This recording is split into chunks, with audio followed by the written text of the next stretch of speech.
Something happened this week that, in the approximately 2,400 years of recorded human solar observation, has never happened before.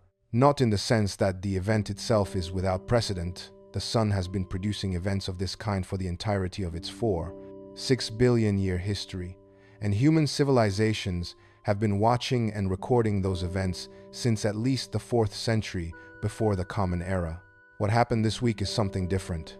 This week, for the first time in the history of solar monitoring, a functioning instrument located on another planet provided an advance warning of active sunspot regions that no instrument located on or near Earth could detect. The warning came from Mars. Specifically, it came from a rover that was sent to Mars to look for ancient life, not to watch the sun, and that found itself, by virtue of where it was and what direction it was pointing, in a position to see something the entire Earth-facing monitoring infrastructure could not see. The Earth-facing side of the sun is quiet tonight. NOAA's Space Weather Prediction Center issued its daily assessment on the morning of the 22nd of May 2026 at 0900 Universal Time, and the numbers were unremarkable. Geomagnetic activity at KP 122, the baseline background noise of a quiescent star. Solar flare probability for the following 24 hours: 5% for M-class events, 1% for X-class. The 10.7 centimeter solar radio flux, a standard daily diagnostic of overall solar output that forecasters have been recording since the 1940s, measured 118 solar flux units.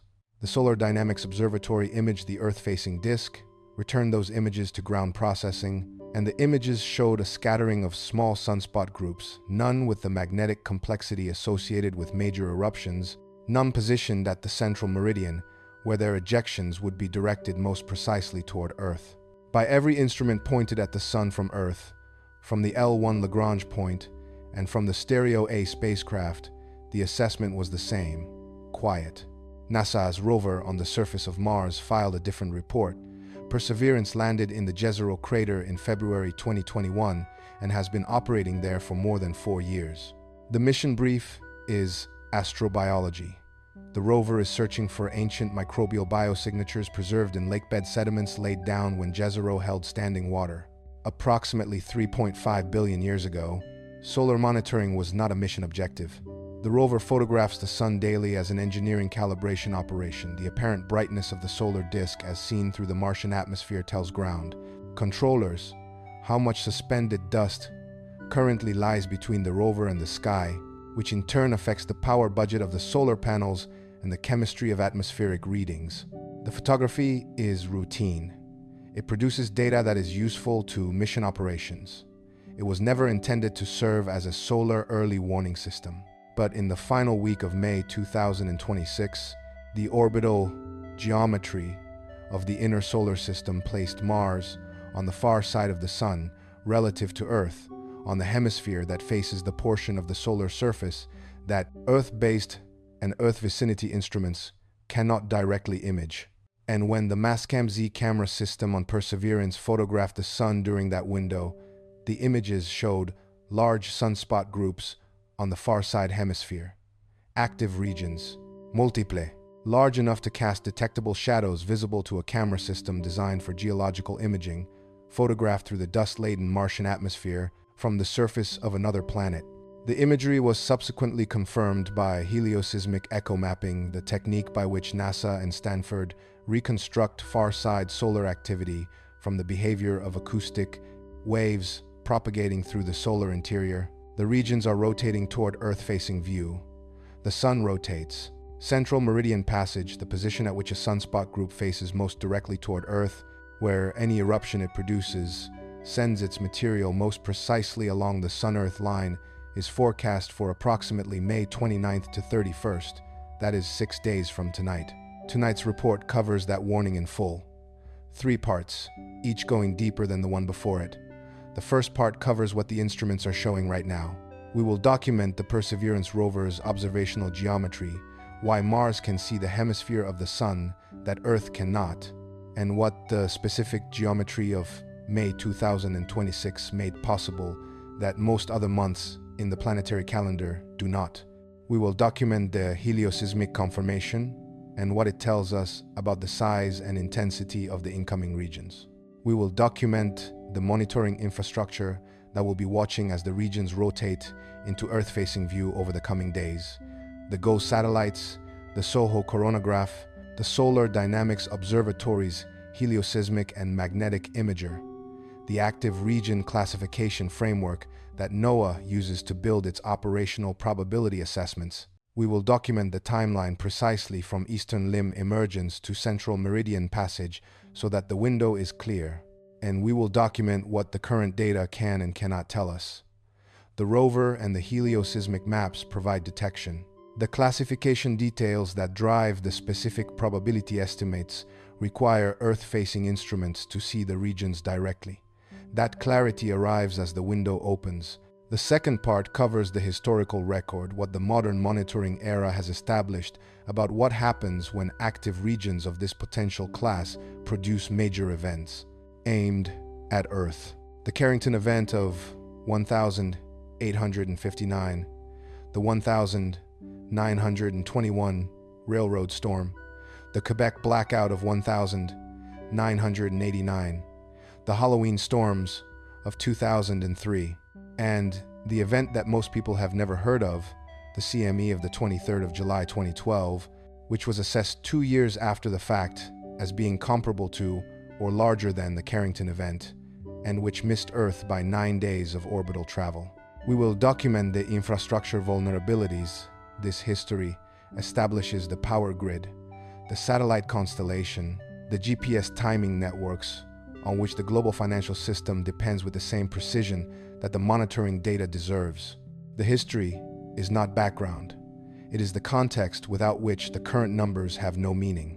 The third part covers a different kind of record, a layer that the standard coverage of this event does not reach, and that required a longer period of compilation than the NOAA data or the historical archive. Across every major civilization that built a sustained observational program directed at the sun, and there were at least 9 of them, on every inhabited continent, there exists a record of what those institutions observed and what they understood about the sun's capacity to change. Chinese imperial astronomers, Babylonian astronomical institutions, Egyptian priestly traditions, the Aztec solar calendar, the Vedic hymn tradition, the Norse cosmological framework, the Inca ceremonial calendar, the Mayan astronomical tables of the Dresden Codex, the Aboriginal Australian sky knowledge, 9 traditions, 9 separate programs of sustained watching, what they recorded about moments when the sun behaved outside its ordinary range. Those accounts are specific enough to be placed on the same table as the modern data. We will place them there. We will examine them in the same analytical register that we apply to the NOAA probability assessments. And within that layer, there is a deeper layer, still accounts that go further than observation, that describe what the watching civilizations understood would eventually happen when the sun's behavior crossed specific thresholds. We do not approach those accounts as prophecy. We approach them as the oldest data in the file. By the end of tonight's report, the parallel between what those traditions recorded and what the rover on Mars photographed this week will be fully documented. The interpretation will be yours. Before we go further, if this is the kind of reporting you come here for, the complete data, the full historical record, the ancient layer placed alongside the modern instruments, subscribe. This channel files every night. We do not summarize. We do not produce the edited version. We compile the complete record, what the agencies logged, what the history established, and what the oldest accounts in the human file say about events of this kind. The subscription button is below and it costs nothing. It means the next report lands in your feed when it is filed, and on a developing story like this one, there will be more than one report before the window closes. Tell us in the comments where you are watching from tonight. We receive reports from viewers across every time zone. On nights when the data is pointing towards something specific, the geography of the audience matters. Tell us where you are. The briefing begins. On the 22nd of May, 2026, NOAA's Space Weather Prediction Center filed its daily assessment at 9:00 0 inches the morning, universal time. The Earth-facing side of the sun was quiet. Geomagnetic activity measured at kp 1 to 2. On the 9-point scale used by the center, where 1 represents near-complete calm and 9 represents an extreme geomagnetic storm capable of destroying power infrastructure across mid-latitude regions, a reading of 1 to 2 is the baseline background noise of a quiet star on an ordinary day. Solar flare probability for the following 24 hours: 5% for M-class events, 1% for X-class. The 10.7 centimeter solar radial flux, a standard daily measure of overall solar activity used by forecasters since the 1940s, measured 118 solar flux units. A moderate reading, indicating neither unusual suppression nor elevated output. The Earth-facing solar disk, as imaged by the GOES-19 satellite and the Solar Dynamics Observatory, showed a scattering of small sunspot groups, none with the magnetic complexity associated with major eruptions, none positioned at central meridian, where their eruptions would be aimed most directly at Earth. NOAA's assessment: quiet. Aviation color code from the Hawaiian Volcano Observatory: yellow. Geomagnetic storm watches: none. X-ray flux: background levels. The instruments were all saying the same thing. NASA filed a different report the same day. The agency's Perseverance rover, currently navigating the Jezero crater on Mars, where it has been searching for ancient microbial biosignatures in lakebed sediments for more than 4 years, had been photographing the sun with its Mastcam-Z camera system.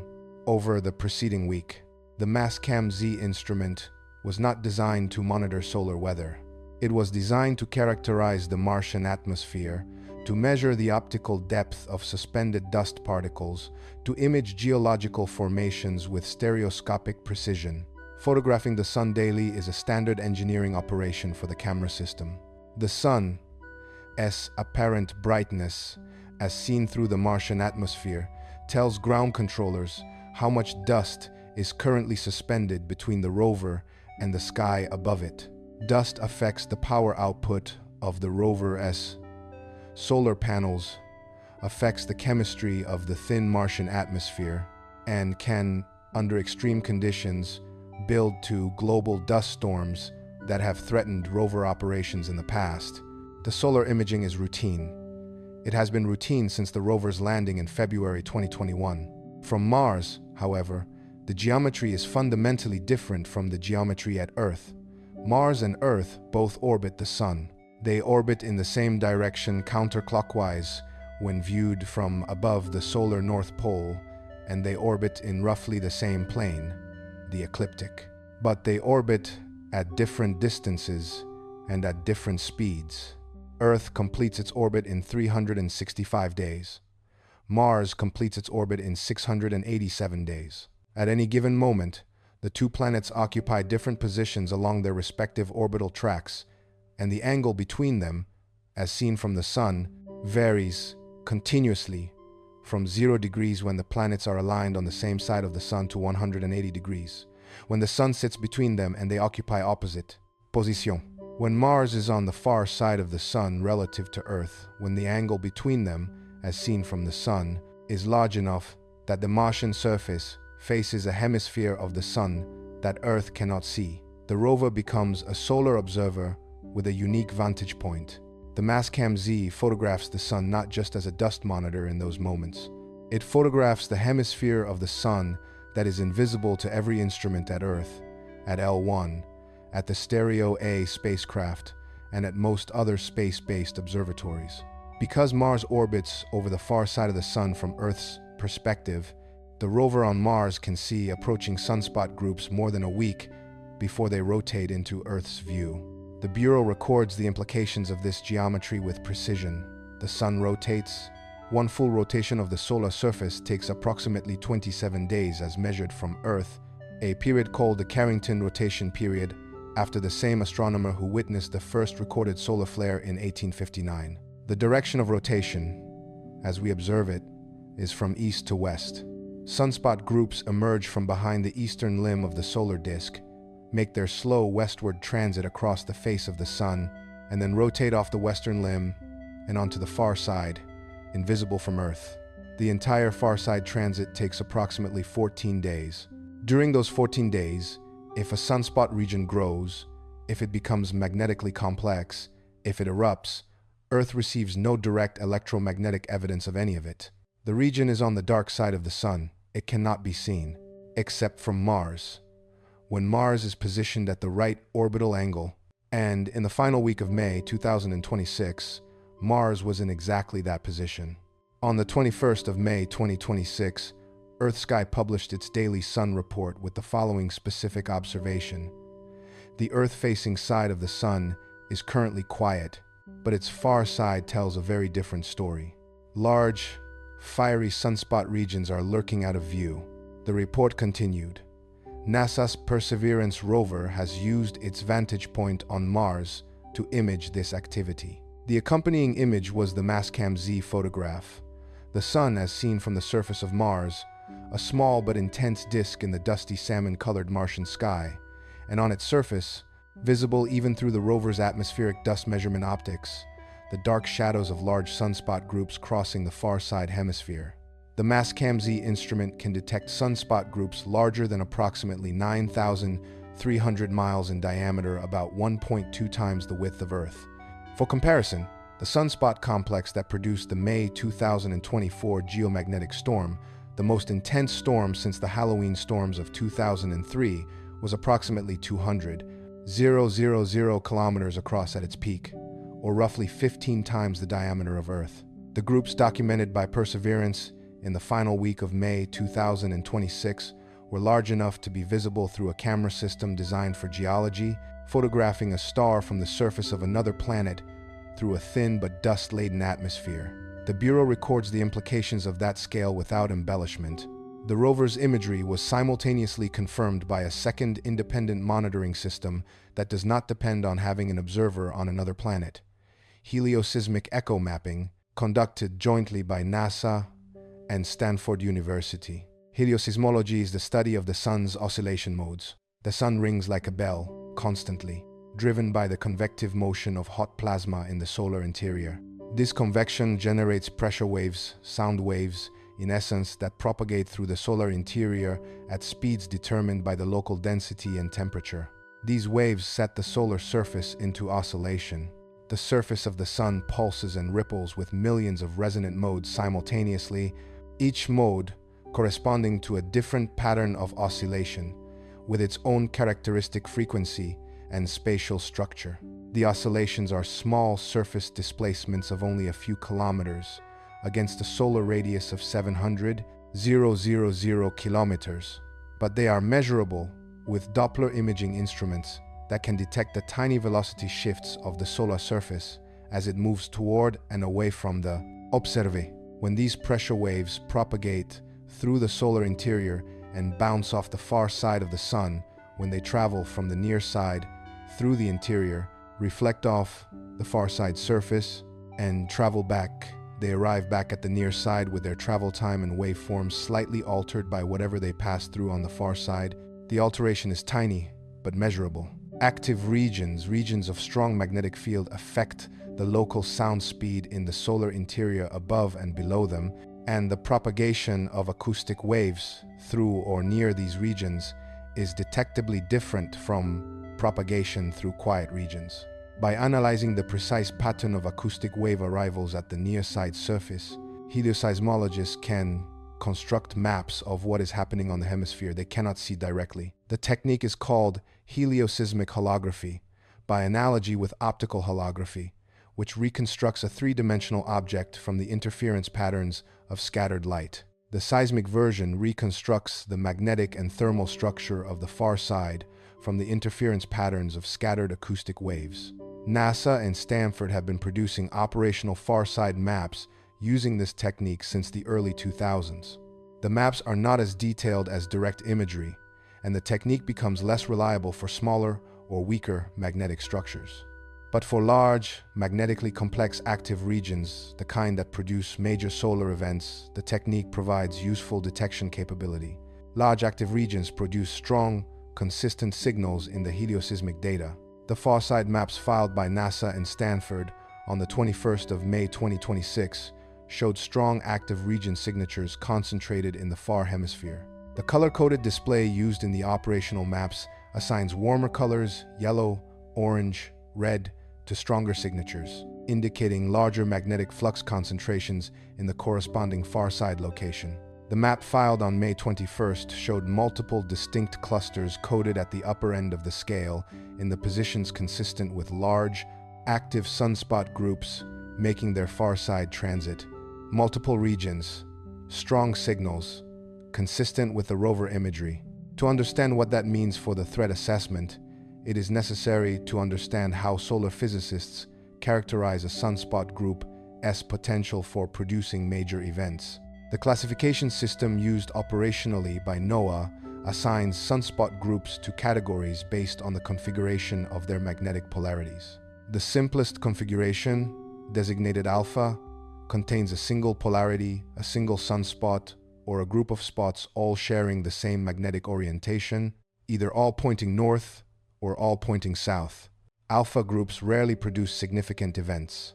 Beta groups contain two distinct polarities, arranged in a relatively simple configuration: a leading spot and a following spot of opposite magnetic orientation, separated by a neutral line.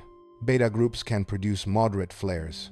When the magnetic configuration becomes more complex, when the polarities become intermixed, when the neutral line between them becomes irregular, sheared, or highly curved, the group receives the gamma designation. And when two spots of opposite polarity share the same penumbra when they are in physical contact across a neutral line, the configuration receives the delta designation. A beta-gamma-delta sunspot group is the highest risk configuration in the operational classification system. It is a region where the magnetic field lines are under maximum stress, most tightly wound, most likely to snap into sudden reconnection. The great flare-producing regions of the modern era AR11429 in March 2012, AR12192 in October 2014, AR13664 in May 2024, all carried delta or beta-gamma-delta classifications at the time of their most significant eruptions. They were not guaranteed to produce major events by virtue of their classification. They were assessed as having the magnetic potential to do so. The classification describes the fuel, not the spark. The active regions detected by Perseverance and confirmed by helioseismic mapping were, in the assessment of solar physicists, reviewing the available evidence, large enough and active enough on the far side to carry the signatures associated with the highest risk classifications. The Bureau records this without claiming certainty about what those regions will do as they complete their rotation into Earth-facing view. The helioseismic maps provide detection, not specification. The magnetic configuration, at the level of detail required for precise classification, the specific arrangement of polarities, the nature of the neutral line, the presence or absence of delta configurations can only be determined once the regions are close enough to the eastern limb of the Earth-facing disk for the solar dynamics. Observatory, helioseismic and magnetic imager instrument to produce direct magnetograms. That clarity will arrive when the regions arrive. The transition from far side to Earth-facing view began approximately May 22nd to 24th. The solar surface rotates at approximately 14.4 degrees per day at the equator and somewhat more slowly at higher latitudes, a phenomenon called differential rotation, a consequence of the Sun being a gaseous plasma sphere rather than a solid body. Sunspot groups in the equatorial region complete their full rotation in approximately 25 days when measured relative to the stars, the sidereal rotation period. Measured from Earth's moving vantage point, it appears to take approximately 27 days. A sunspot group positioned directly on the far side of the Sun, 180 degrees, from the central meridian, takes approximately 13 days to rotate to the central meridian of the Earth-facing disk. The active regions confirmed as large and active on May 21st were at positions consistent with having recently crossed the 180 degree point. They were rotating toward the eastern limb of the Earth-facing disk. The eastern limb is where the Bureau begins watching most carefully. It is where new sunspot groups emerge from behind the solar edge, where their profiles first become visible, where the initial magnetic structure can first be assessed. From eastern limb emergence to central meridian passage takes approximately 7 days. The central meridian is the critical position. A sunspot group at the center of the Earth-facing disk is aimed most directly at Earth. Any coronal mass ejection it launches in that position travels along the Sun-Earth line. An ejection from the eastern limb will typically miss Earth to one side. An ejection from the western limb may produce a glancing blow, depending on the angular extent of the plasma cloud. But an ejection from the central meridian, from a region positioned directly facing Earth, arrives with its full energy directed along the line, connecting the two bodies. Central meridian is when the risk is highest. For the active regions detected by the Perseverance rover and confirmed by helioseismic mapping, central meridian passage was forecast for approximately May 29th to 31st, 2026.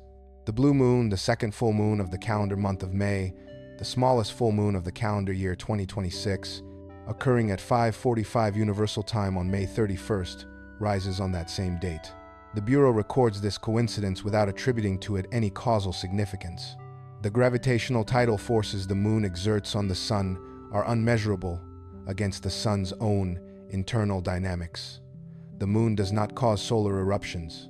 The calendar alignment is a coincidence of timing, nothing more. The Bureau records it because those who watch the sky will be watching it, and because the sky on May 31st will be worth watching for reasons entirely independent of each other. NOAA's Space Weather Prediction Center, in its 7-day forecast issued May 18th, acknowledged that X-class flare probability would increase during the final days of May as active regions not currently visible on the Earth-facing disk returned from the far side. The Bureau records this language with specific attention to the phrase "not currently visible." The NOAA forecasters knew, as of May 18th, before the Perseverance imagery became available, before the helioseismic maps were updated with the strongest signals, that something of significance was on its way. The helioseismic monitoring and the rover imagery confirmed and characterized what the long-range probability models had already begun to register. The monitoring infrastructure that produced this warning is the most capable that has ever existed for this purpose. It includes GOES 1.6 and GOES 19 inches geostationary orbit, providing continuous X-ray flux monitoring and solar imaging. It includes the SOHO spacecraft at the Sun-Earth L1 Lagrange point 5 million kilometers from Earth in the direction of the Sun, providing unobstructed solar imaging and coronagraph coverage. It includes the Stereo A spacecraft, providing an additional viewing angle on the western solar limb. It includes the ESA solar orbiter in its elliptical orbit that carries it inside the orbit of Mercury at perihelion and out beyond the orbit of Venus at aphelion, providing high latitude and far side coverage. It includes the ground-based global network of solar observatories that NOAA coordinates, and it includes, as of May 2026, a rover on Mars. The rover was not put there to watch the sun, it was put there to look for life.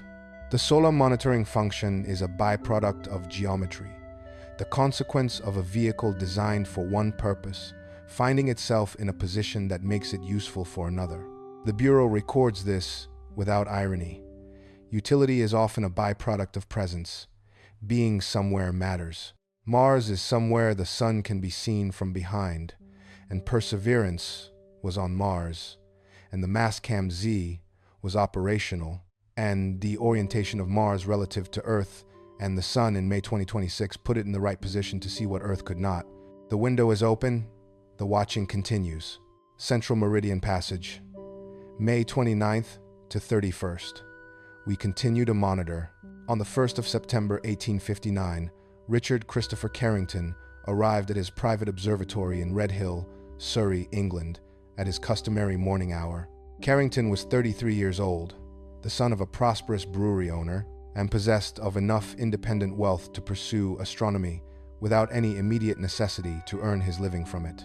He had established his private observatory in the 1850s, specifically to conduct systematic solar observation a field he had chosen in part because the regularity of the sun's daily appearance made it amenable to the kind of careful, continuous observing program that a dedicated amateur could maintain without the institutional resources of a professional astronomical establishment. He had been recording sunspot positions since 1853, producing meticulous daily drawings of the solar disk that were among the most careful and consistent records of their kind available anywhere in the world at that time. His method was precise. He projected the solar image through his telescope onto a white card, traced the positions of the sunspot groups, measured their angular positions relative to the solar limb, and recorded the dimensions of the individual spots within each group. He performed this procedure every clear day. He missed observations when clouds intervened and when other circumstances prevented his presence at the telescope. But his record was, across the years of its maintenance, one of the most complete, continuous solar observation records produced by any observer of his era. On the morning of the 1st of September 1859, he was sketching a complex sunspot group that had been developing over several days and had attracted his attention. The group was unusually large, larger than most of the groups he had drawn in 6 years of systematic observation. He noted the positions of the individual spots within the group, their relative dimensions, their approximate umbral and penumbral areas, their orientation relative to the solar limb and to each other. It was methodical work, careful and unhurried, and he had no reason to expect that this particular morning would be different from any of the previous hundreds of mornings he had spent at the telescope. At 11 hours and 18 minutes by his chronometer, he observed 2 intensely bright and highly luminous patches of white light emerge suddenly from within the sunspot configuration. They appeared at the edges of the sunspot group, moved across it in a crescent-shaped arc, and in the words of his published account, exceedingly brilliant. He immediately called for his assistant, who was elsewhere in the building. By the time the assistant arrived and reached the telescope, approximately 60 seconds had elapsed. The white light had already begun to fade. Carrington showed the assistant the remaining traces of the event through the eyepiece. Within 5 minutes of its onset, the bright patches had returned to normal solar brightness. Carrington documented what he had observed in meticulous detail and published it in the monthly notices of the Royal Astronomical Society. In his published account, he was careful and scientifically conservative.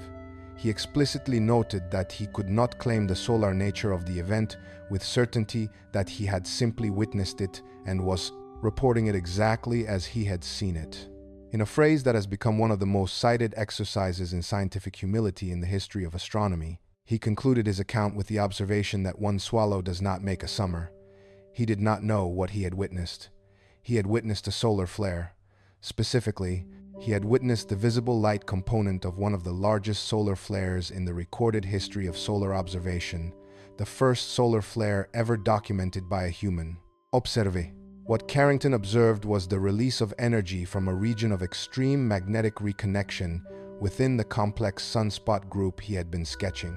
The physics of what he saw was not understood in 1859, the electron was not discovered until 1897, the proton not until 1919, and the concept of magnetic field lines and their reconnection in plasma physics lay decades in the future. What can now be said is this: the magnetic field in a complex sunspot group carries an enormous amount of stored energy. The field lines are twisted, sheared, and stressed by the differential rotation of the solar surface beneath them, by the emergence of new magnetic flux from below the photosphere, and by the complex interactions between adjacent polarities within the group. This stress accumulates over days or weeks, and the energy stored in the stressed magnetic configuration can, under the right conditions, be released in a fraction of a second. Magnetic reconnection is the process by which this release occurs. When field lines of opposite polarity are brought into close proximity, when a current sheet develops at the boundary between them, the configuration can become unstable. The field lines snap apart and reconnect with different partners, releasing in the process the energy associated with a change in magnetic topology. The released energy heats the local plasma to temperatures of tens to hundreds of millions of degrees in the immediate vicinity of the reconnection point, temperatures that exceed the temperature of the solar core in that local region. This heating drives a cascade of effects. electromagnetic radiation spanning the full spectrum from gamma rays through radio waves, accelerated charged particles traveling at significant fractions of the speed of light, and the explosive ejection of coronal plasma. The electromagnetic radiation, the flare, S-light, and radio output travels at the speed of light. It reaches Earth in approximately 8 minutes. The white flashes that Carrington observed were the visible light component of this radiation. The X-ray component was simultaneously reaching Earth, invisible to human eyes but detectable by instruments, and was causing ionization of the upper atmosphere, the ionosphere that would have disrupted radio communications had radio communications existed in 1859. The coronal mass ejection associated with the flare left the sun almost simultaneously with the flare itself. A CME is physically distinct from the flare. The flare is the electromagnetic event, the light and radiation produced by the reconnection. The CME is the material event, the actual plasma of the solar corona lifted off the solar surface and accelerated outward into interplanetary space by the magnetic energy of the event. A large CME can contain 10 billion tons of plasma.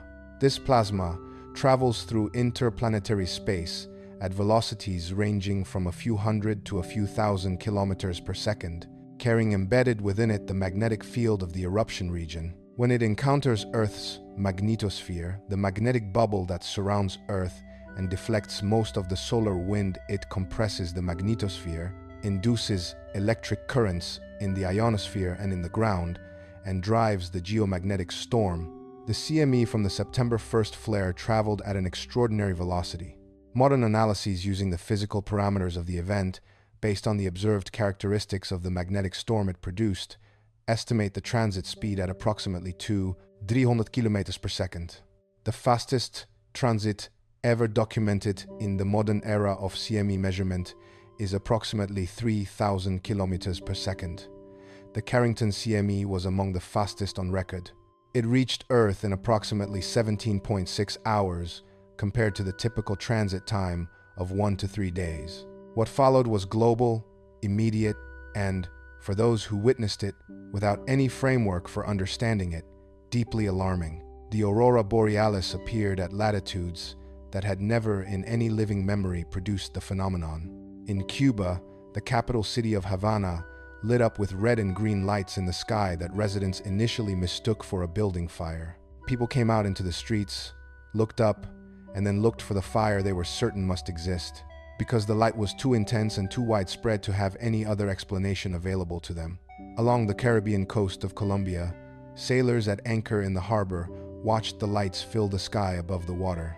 In the Hawaiian Islands, the aurora was visible from every island in the chain. In Japan, Kyoto recorded northern lights visible in the southern sky, a phenomenon so unusual in that latitude that the contemporary record notes it with surprise and some alarm.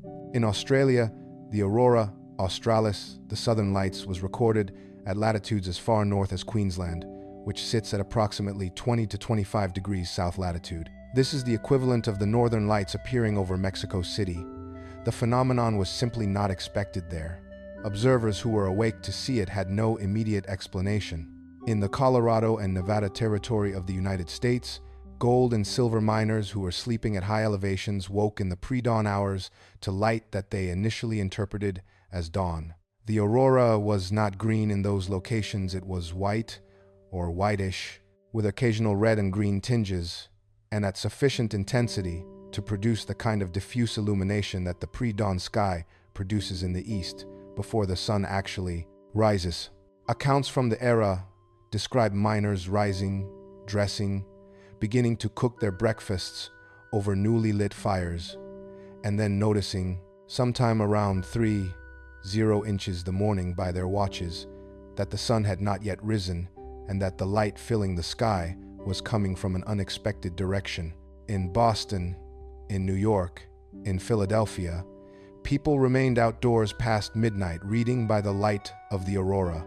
This is documented in newspaper accounts published the following morning. The papers describe the spectacle in language that conveys both wonder and a kind of confusion. The light was beautiful, the light was unprecedented, and the light had no explanation that ordinary experience provided. The telegraph system failed catastrophically and globally. The telegraph network of 1859 was the internet of its era. The electric telegraph had been developed and deployed over the previous 2 decades, and by 1859 it connected every major commercial and governmental center in Europe and North America through a web of copper wires strung between wooden poles across thousands of miles of open country.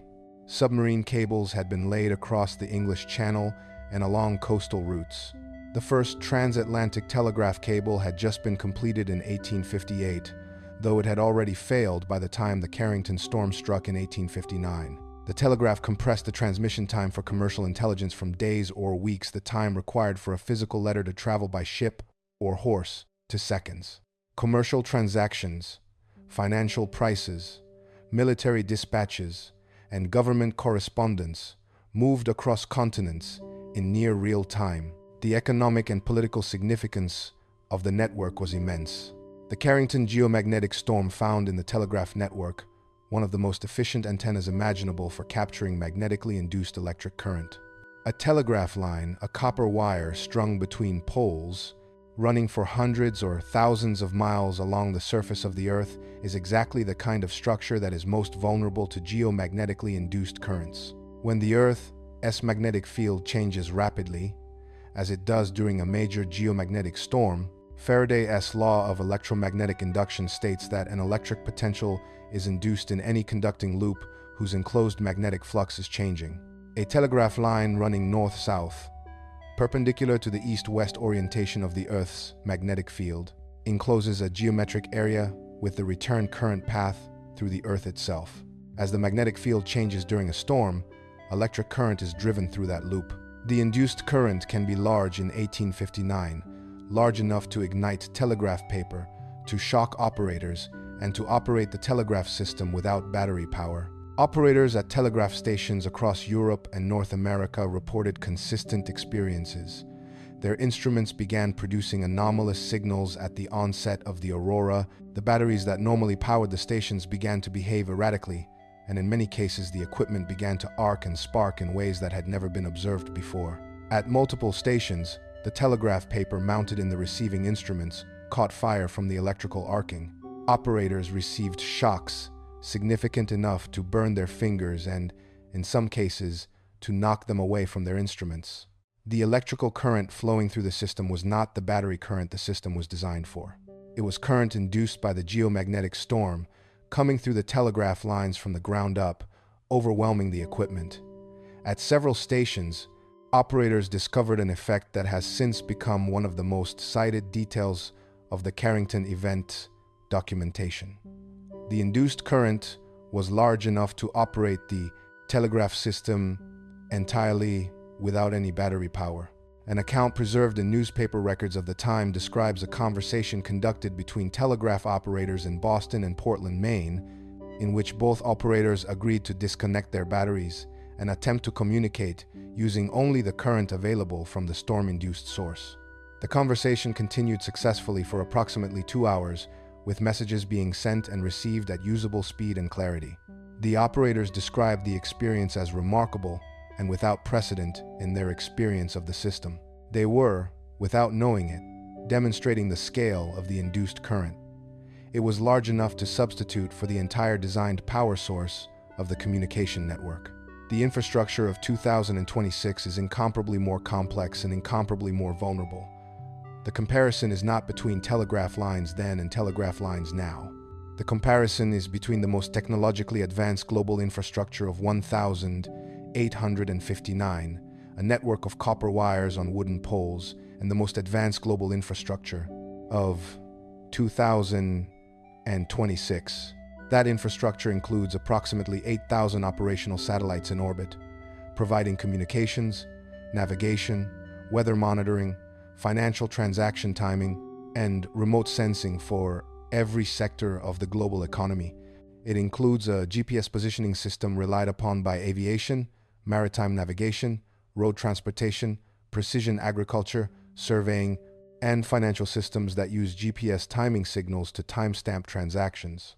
It includes a power grid in the continental United States, consisting of more than 7,000 power plants interconnected through more than 160,000 miles of high-voltage transmission lines and millions of transformers of varying sizes and functions. It includes a financial system in which the overwhelming majority of transactions by both number and value occur as electronic records transmitted through computing infrastructure that depends on the power grid and the communications network. A Carrington-level geomagnetic storm would interact with this infrastructure the way the 1859 storm interacted with the telegraph.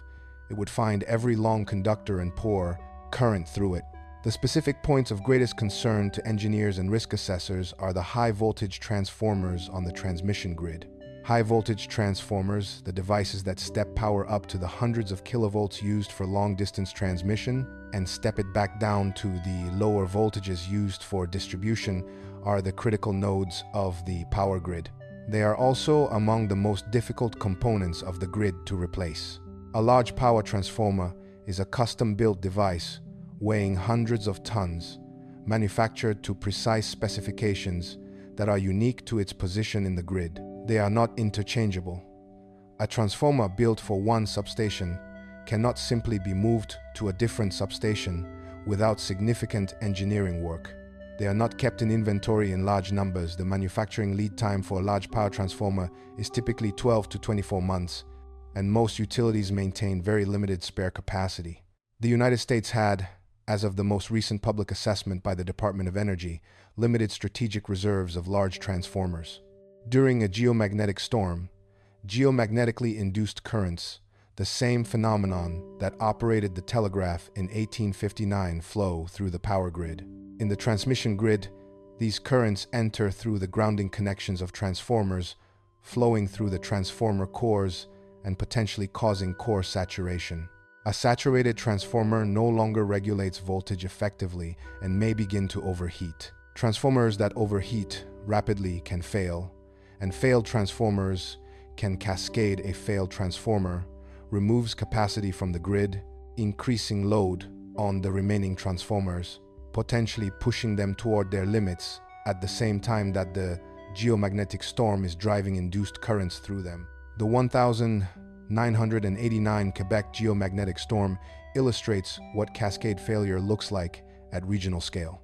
The storm of March 13 to 14, 1989, was caused by a coronal mass ejection from an active region that had produced a series of significant events over the preceding days. When the CME struck Earth's magnetosphere on the night of March 13th, geomagnetically induced currents entered the Hydro-Quebec transmission grid. The grid tripped offline in 90 seconds. 6 million people in the province of Quebec lost power. The failure took 9 hours to restore.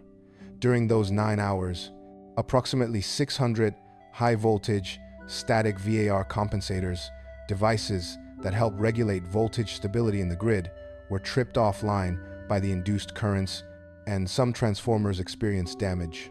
The storm reached a KP index of approximately 9, the maximum on the NOAA scale. It was classified as a G5 extreme storm.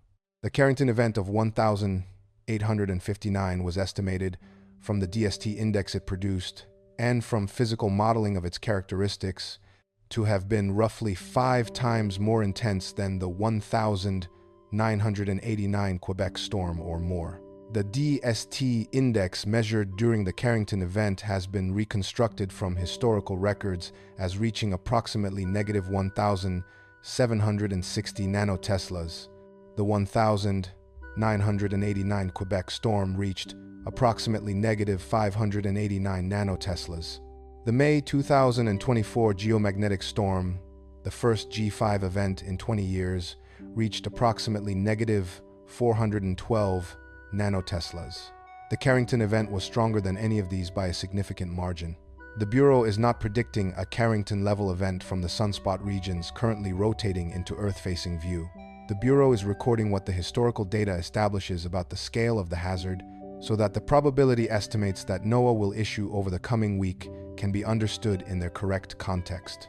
The July 23 to 24, 2012 coronal mass ejection is perhaps the most instructive near miss in the modern era of solar monitoring.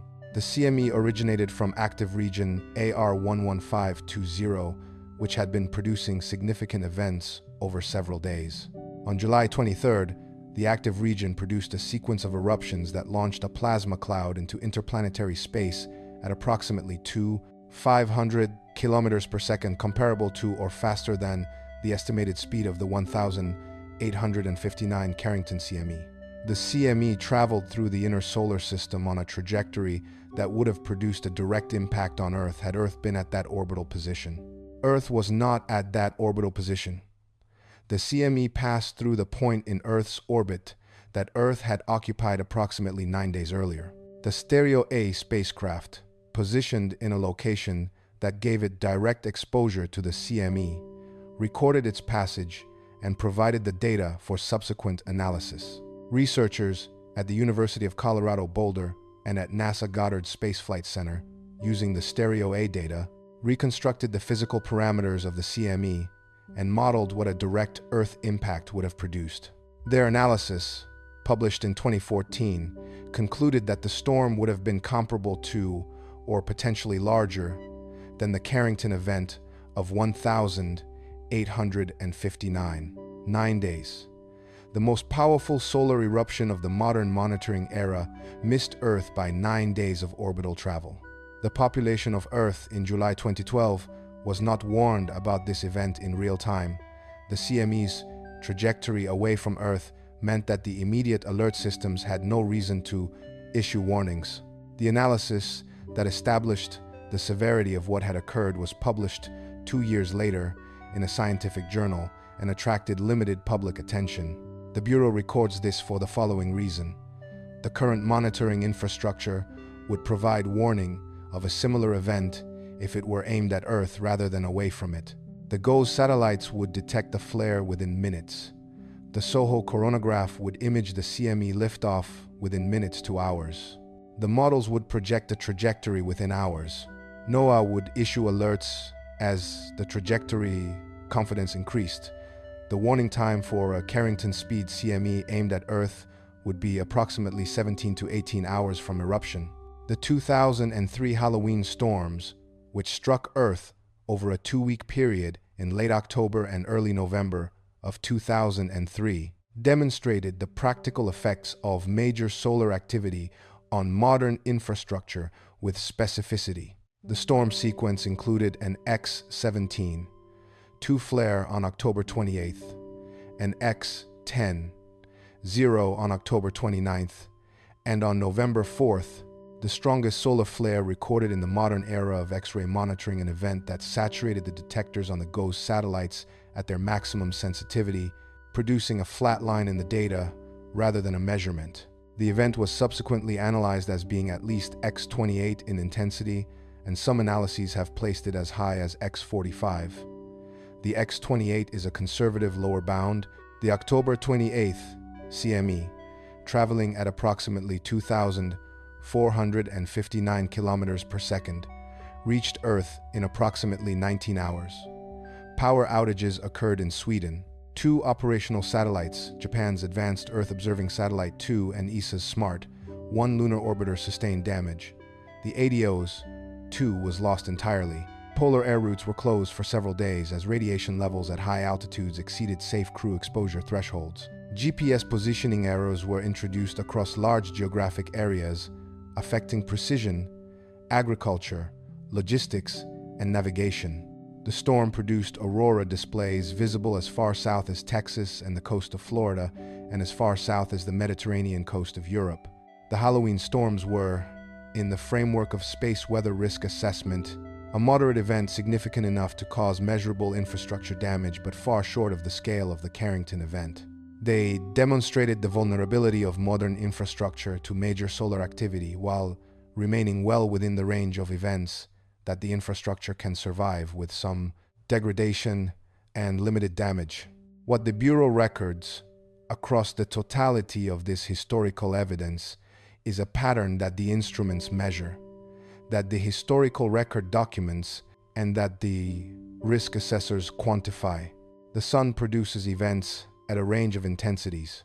Minor events, G1 and G2 storms, occur frequently, affecting sensitive electronic systems, producing aurora at high latitudes, and causing minor disruptions to radio communications and GPS accuracy. Major events, G4 and G5 storms, occur on timescales of years to decades. Events at the Carrington scale, which fall off the top of the modern classification system, occur on timescales of decades to centuries. In between the last Carrington level event and today, the global infrastructure that would be most affected has been built, expanded, deepened, and become more essential to more aspects of human life than at any previous point in history. The monitoring system that exists today is the first monitoring system in history capable of providing meaningful advance warning of these events. The warning came this week from Mars. The Bureau files this record. The interpretation is yours.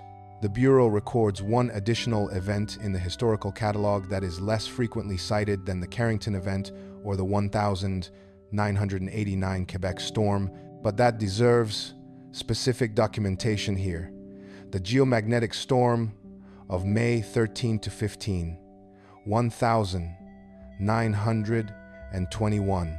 The 1921 storm, sometimes called the New York Railroad Storm or the Great Geomagnetic Storm of 1921, struck during the peak of solar cycle 15, at a time when the electrical infrastructure of the United States and Europe was far more developed than it had been in 1859, but far less extensive than it would be by 1989. The storm was produced by a fast coronal mass ejection from a large active region that had been producing significant events over the preceding days.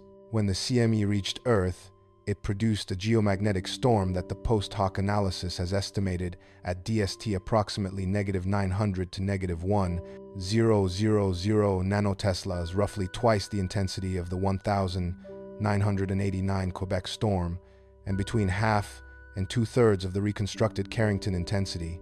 The effects on infrastructure were significant and, for 1921, unprecedented. In New York, geomagnetically induced currents in the telegraph and telephone network caused widespread disruption. The signal tower controlling the rail junction at Brewster, New York, caught fire from an induced current in the telephone wires. The fire destroyed the tower and disrupted rail traffic on one of the most heavily used rail corridors in the northeastern United States. In Sweden, currents were induced in the telegraph network across much of the country, disrupting service. In England, the connection between London and Paris maintained through undersea telephone cables was disrupted for hours. In Australia, the aurora australis was observed as far north as Queensland, at the same latitudes as during the Carrington event. The 1921 storm is significant for the current report for the following reason. It demonstrates that Carrington scale events are not singular. The 1859 event was not a unique anomaly in the history of the Sun. It was one data point in a distribution of event magnitudes that includes multiple events at or near its intensity, separated by decades rather than by centuries. The May 2024 geomagnetic storm, the first G5 event in 20 years, which produced aurora visible across the continental United States and as far south as the Caribbean, was classified at a DST of approximately -412 nanoteslas. It caused some disruption to GPS precision and some degradation of high-frequency radio communications, but no major infrastructure failures. This is what a G5 storm looks like on the modern power grid under conditions of reasonable vigilance and some mitigation. The difference between a G5 event at DST -412 and a Carrington equivalent event at DST -1760 is not linear. The geomagnetically induced currents driven through long conductors increase with the rate of change of the magnetic field, which scales roughly with the storm intensity. A storm 4 times more intense than the 2024 event drives geomagnetically induced currents that are substantially larger, not merely proportionally larger, because the infrastructure is not uniformly designed to handle any specific threshold. There are failure points in the grid at specific current levels, and those failure points, once reached, produce cascade effects that are non-linear. The Bureau records this not to predict a specific outcome, but to document why the probability assessments matter at the specific intensity levels in question. The financial system vulnerability deserves explicit documentation.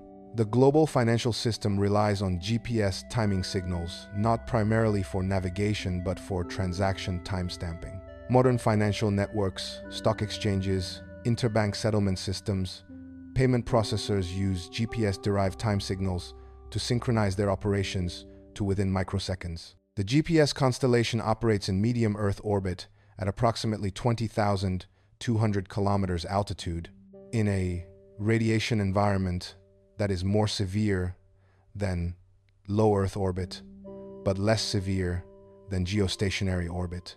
During a major geomagnetic storm, elevated energetic particle fluxes degrade the solar panels of GPS satellites, potentially affecting the voltage available for satellite operations. More significantly, the ionospheric disturbances produced by major geomagnetic storms introduce errors in GPS positioning and timing that can reach several meters in positioning and hundreds of nanoseconds in timing, significant errors for systems that depend on microsecond-level precision. A disruption of GPS timing systems during a major geomagnetic storm would affect financial systems in ways that are difficult to fully quantify in advance, because the financial system's dependence on GPS timing has grown substantially in the past decade and has not been extensively stress-tested against the specific failure modes associated with geomagnetic storms. The Bureau records this as an identified vulnerability in the modern infrastructure, not as a certain consequence of the events currently being monitored. The oldest confirmed written record of a sunspot observation dates to 364 BCE. It was made by the Chinese court astronomer Gan De, who recorded what he described as a guest, a dark visitor on the face of the sun. The terminology is precise. In the framework of Chinese astronomical classification, a guest was something that appeared where it was not ordinarily present, something that required documentation because its presence was anomalous and therefore potentially significant. Gande was not alone in this observation. The official historical annals of the Han Dynasty, compiled in the 1st century BCE, contain references to solar observations that modern scholars interpret as sunspot sightings from as early as the 4th century BCE. The sunspot record maintained by later Chinese imperial observatories extends continuously, with interruptions for dynastic instability, into the 18th century CE, a span of more than 2,000 years of documented solar observation from a single institutional tradition. The institutional context in which this observation took place is as important as the observation itself. The Chinese Imperial Astronomical Observatory, the Taiyangjian, later the Qintianjian, was a formal government agency staffed by professional astronomers with defined institutional roles, maintained as a continuous operating enterprise across dynastic changes, invasions, periods of civil war, and transformations of the Chinese state. The observatory kept records. The records were preserved. The astronomers who operated the observatory were government officials. Their positions carried specific titles, specific responsibilities, and specific consequences for failure to perform those responsibilities correctly. An astronomical omen that was missed, or reported inaccurately, or interpreted incorrectly, could have serious personal and professional consequences for the officials responsible. The reason this institutional apparatus existed, the reason it was funded across dynasties that had little else in common, the reason it survived political upheavals that destroyed most other administrative institutions of the imperial system, is rooted in the cosmological framework of imperial China. The sky was not merely a backdrop for the activities of human civilization. The sky was a political text, a communication from heaven Tian that was continuously legible to those trained to read it and continuously consequential to those in power. The emperor ruled through the mandate of heaven, the Tianming, which was a concept simultaneously political, cosmological, and ethical. The emperor ruled because heaven had granted him the authority to rule. Heaven communicated its ongoing endorsement or withdrawal of that authority through the behavior of the natural world, including the sky. An eclipse was a communication. A comet was a communication. A guest star, what modern astronomers recognize as a supernova, was a communication of the most dramatic kind. And A sunspot, a dark blemish appearing on the face of the most important celestial body in the Chinese cosmological system, was a communication that required expert interpretation. The court astronomers who maintained the imperial records were not scientists in the modern sense, though they performed careful systematic observation and preserved numerical data with a precision that modern researchers find genuinely useful. They were interpreters of a cosmic communication system. And because interpretation required accuracy, because a wrong interpretation of a solar omen could lead to political and personal disaster, the observations on which the interpretations were based were performed with as much care as the available instruments and methods could provide. The result is one of the most valuable long-term datasets in the history of astronomy. The Chinese sunspot records, particularly those from the Tang, Song, and Ming dynasties, have been used by modern solar physicists to trace the behavior of the solar cycle over periods extending back more than 1,000 years. The records document the medieval grand maximum of solar activity, approximately 1100 to 1250 CE. They provide evidence for the Wolf minimum, approximately 1280 to 1350 CE, and the Spur minimum, approximately 1420 to 1530 CE. And they are consistent with the Maunder minimum, the period from approximately 1645 to 1715 CE, during which sunspot activity appears to have declined dramatically, which has been studied by modern solar physicists as a natural experiment in what happens to Earth's climate when solar activity is suppressed for decades. These are real phenomena in the historical record of the sun, documented by observers who had no idea what a sunspot physically was, but who understood that documenting it carefully was necessary. The Mesopotamian tradition of astronomical observation is older than the Chinese record and, in some respects, more mathematically sophisticated in its early phases. The astronomical tablets of Babylon clay documents, inscribed in cuneiform script and baked to preserve them, include systematic records of lunar and planetary positions dating to the 2nd millennium BCE, and in some cases earlier. The Babylonian astronomers developed what are now called goal year texts, predictive almanacs that used the periodicity of celestial phenomena to project forward in time the expected positions and appearances of the sun, moon, and planets.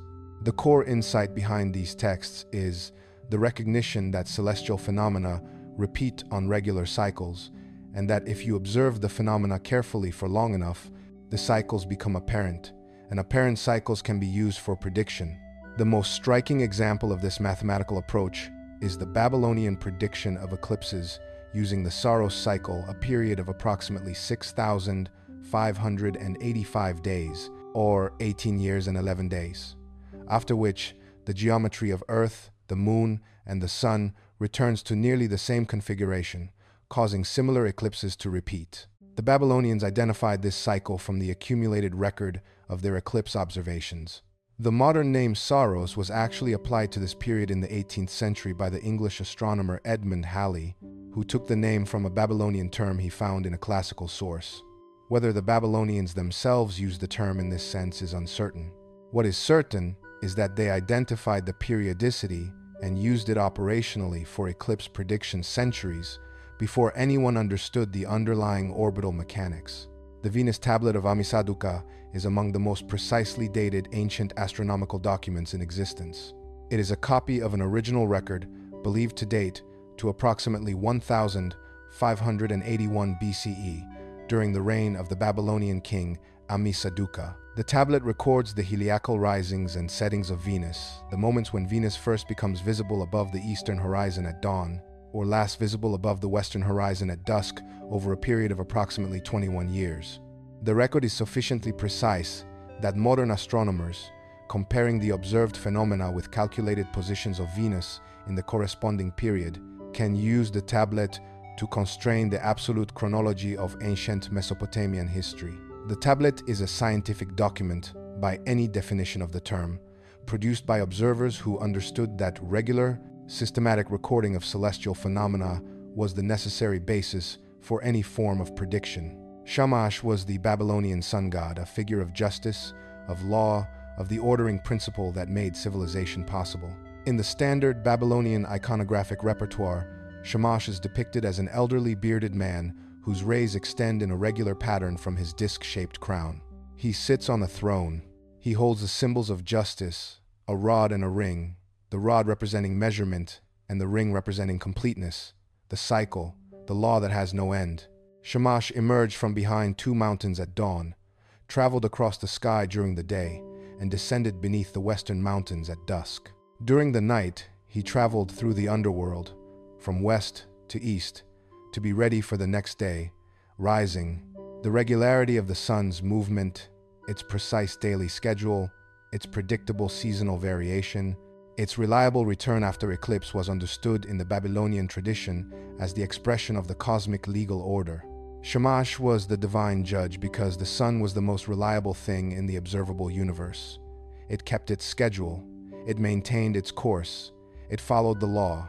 When celestial phenomena failed to follow their expected schedule, when the eclipse was not predicted, when the planetary positions deviated from the calculated values, when unusual phenomena appeared in the sky, it was a communication from the divine ordering principle that something was wrong in the relationship between the human world and the cosmic order.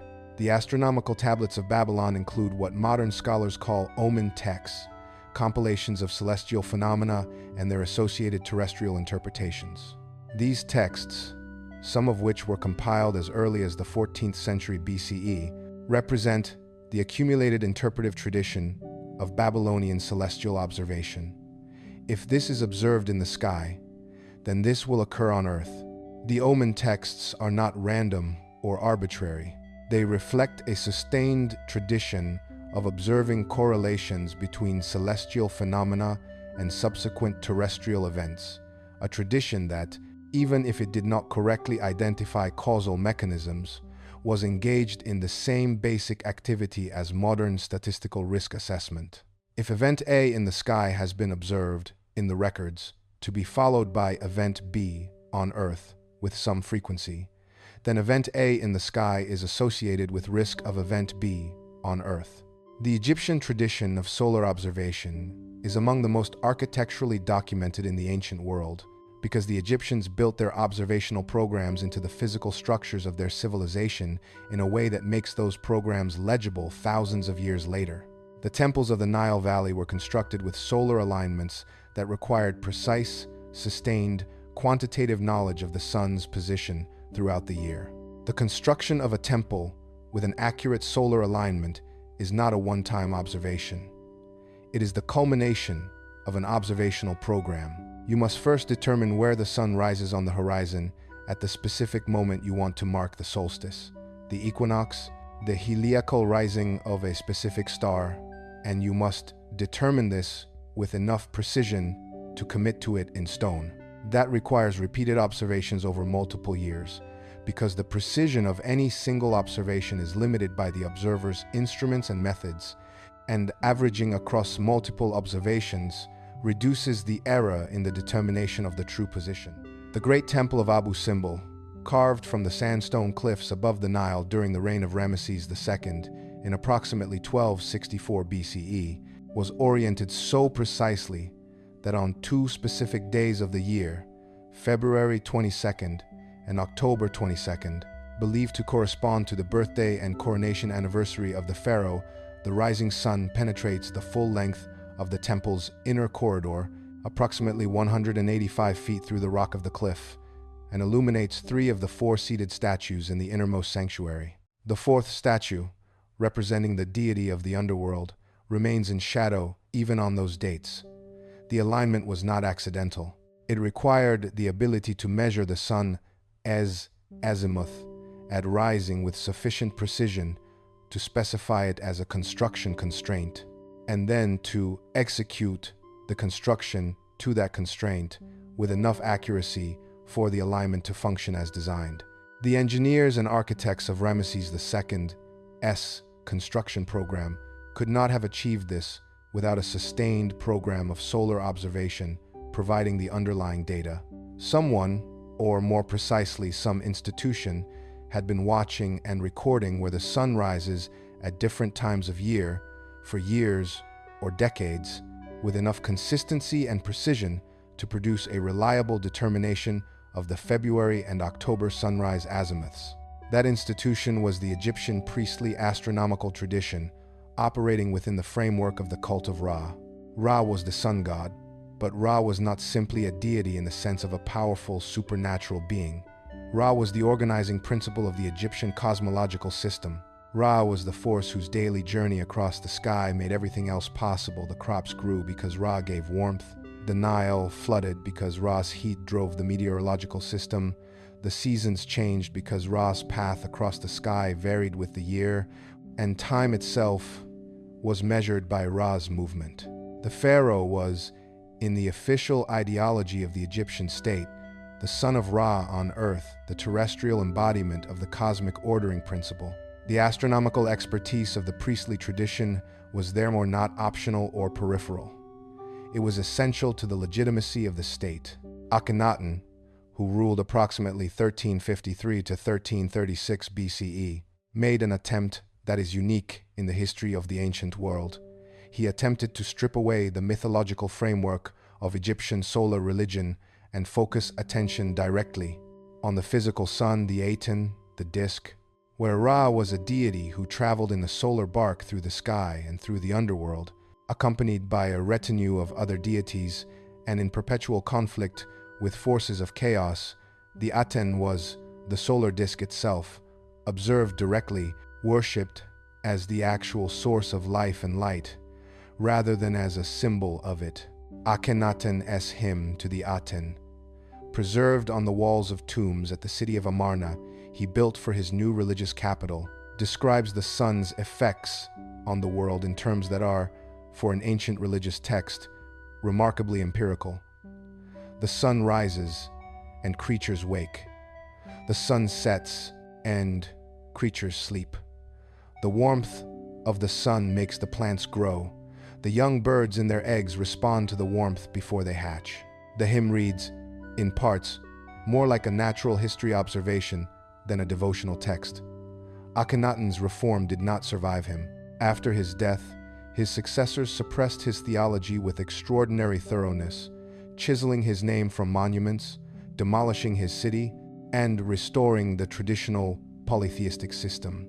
But the tradition of direct, precise solar observation that the priestly astronomical establishment had maintained for centuries before Akhenaten and continued to maintain after him, that tradition was never suppressed. It could not be. The temples required it. The agricultural calendar required it. The state required it. The Aztec civilization of Mesoamerica developed independently of any old world tradition and independently of any direct contact with the Chinese or Mesopotamian or Egyptian astronomical traditions, a solar observation program of comparable sophistication and institutional depth.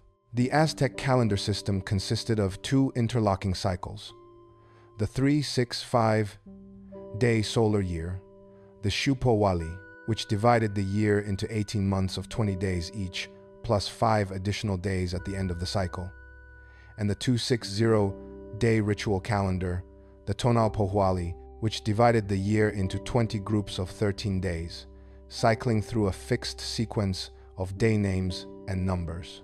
These two calendars meshed like gears in a mechanism, and they returned to the same starting position, the same day name in the Tonalpohualli, coinciding with the same position in the Xi'opohualli after exactly 52 solar years, or 73 ritual years. This 52-year period was called the calendar round, and it was the fundamental unit of Aztec historical time. The astronomical precision required to maintain a calendar of this complexity without desynchronizing from the astronomical phenomena it was intended to track is significant. A 365-day solar year is not quite correct. The actual solar year is approximately 365.2422 days. Over 52 years, the accumulated error of a pure 365-day calendar is approximately 12 days. The Aztec calendar did not have a leap year mechanism in the direct sense that the Gregorian calendar does. The relationship between the calendar and the actual solar phenomena it was intended to mark was maintained through a combination of direct astronomical observation, particularly the observation of the heliacal rising and setting of the Pleiades and the position of the setting sun on the horizon at different times of year, and periodic correction. The new fire ceremony, conducted at the conclusion of each 5-2-year calendar round, was the most consequential ceremony in the Aztec ritual calendar.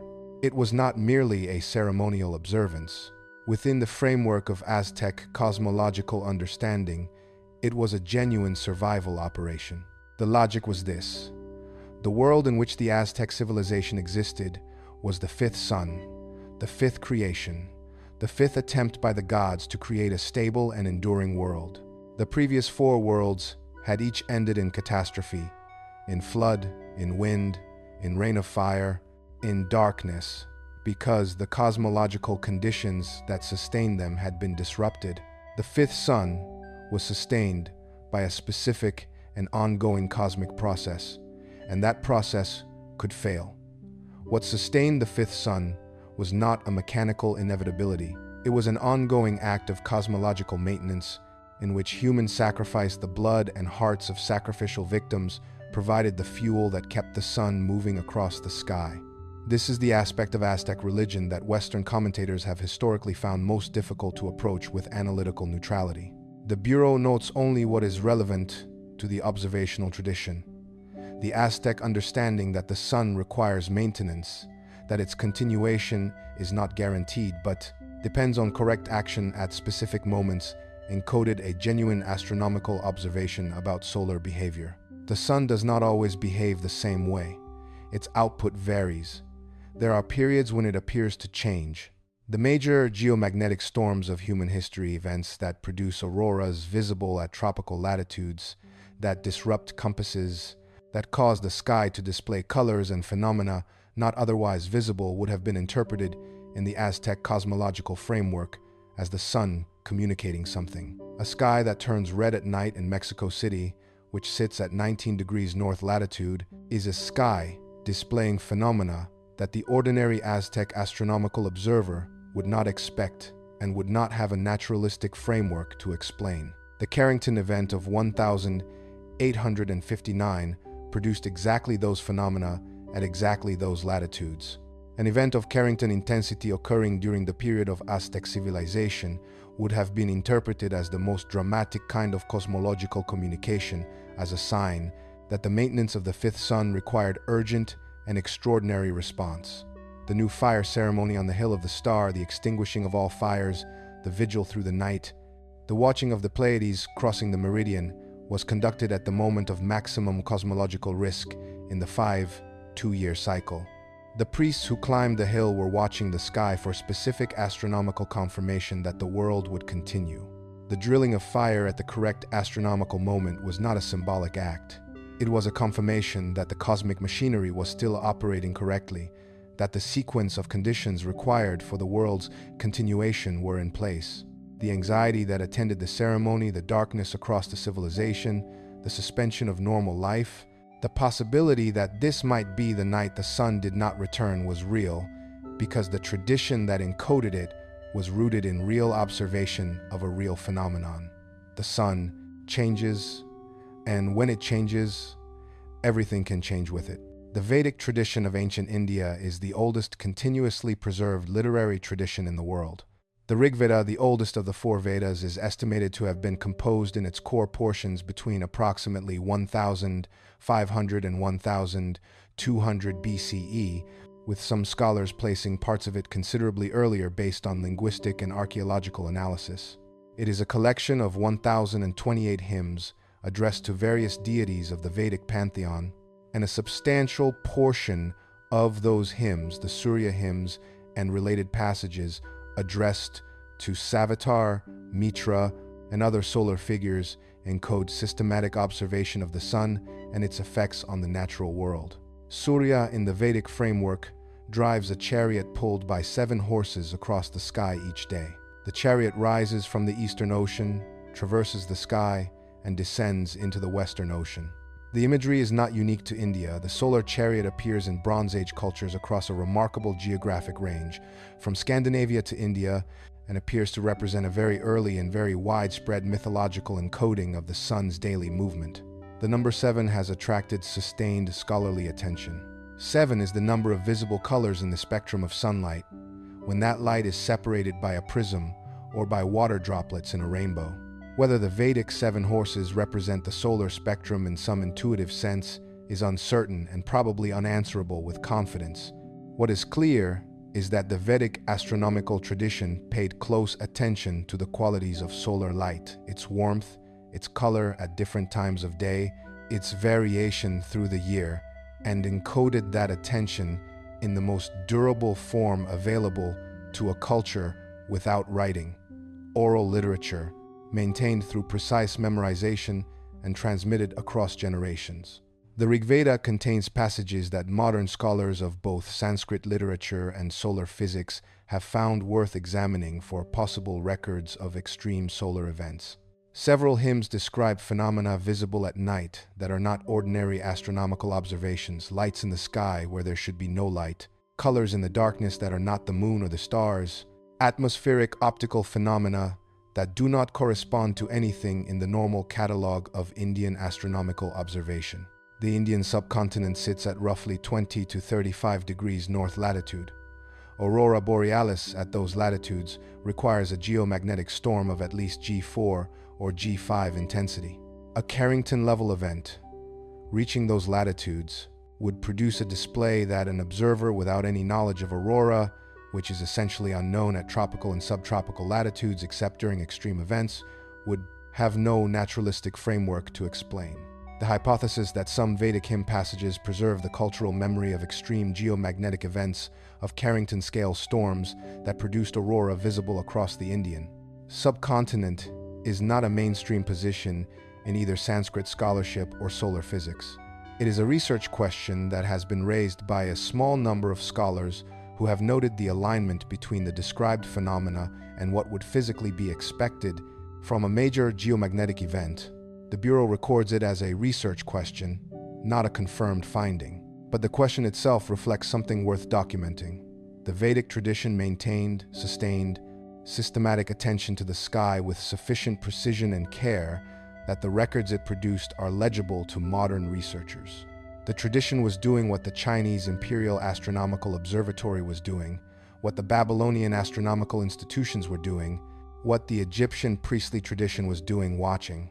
The Norse cosmological tradition encodes solar catastrophe with an explicitness that has no parallel in any other Northern European tradition and few parallels anywhere in the world.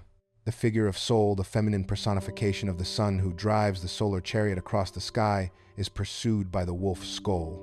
In the Norse understanding, this pursuit is not metaphorical. The wolf physically chases the sun. The sun's daily motion across the sky is the sun fleeing from Skull. The sun moves because it must keep ahead of the wolf. The wolf does not catch the sun in ordinary time, in the time that is currently passing, the time in which human civilization exists. But the wolf will eventually catch the sun. The catching of the sun is not an if, it is a when.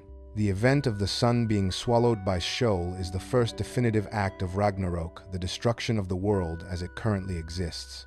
The prose Edda, compiled by Snorri Sturluson in Iceland in the 13th century from older oral sources, describes the sequence with specific attention to the conditions that precede the event. Before Skull catches Sol, there is Fimbulwinter, 3 consecutive winters without any intervening summer, during which the world is covered with snow and cold. Crops fail to grow, the rivers freeze, and the social bonds that hold civilization together, the prohibition on kin-killing, the obligations of hospitality break down under the pressure of scarcity and desperation. Fimbulwinter is the harbinger. It is the period of recognizable warning signs before the catastrophic event. Then Fenrir, the great wolf, who has been bound by the gods since early in the current cosmic age, breaks free of his fetters. Then Jomagnetic, the world serpent, encircling the earth at the bottom of the sea, releases his tail and rises to the surface. Then the ship Naglfar, built from the fingernails and toenails of the dead, breaks free of its moorings and carries its crew of the undead toward the battlefield. And then In the sequence preserved in the Völuspá, the Cirrus S prophecy, one of the oldest and most important poems in the Norse poetic tradition, the sun goes dark, skull catches soul, the stars fall from the sky, the earth sinks into the sea, everything that has been built is lost. And then, after a period of destruction and dissolution, the world is reborn. The structure of Ragnarok is not a story about the end of everything. It is a story about a cycle, a cosmic renewal that follows cosmic destruction. The reborn world is described in the Völuspá as being fertile, green, covered with self-sown grain.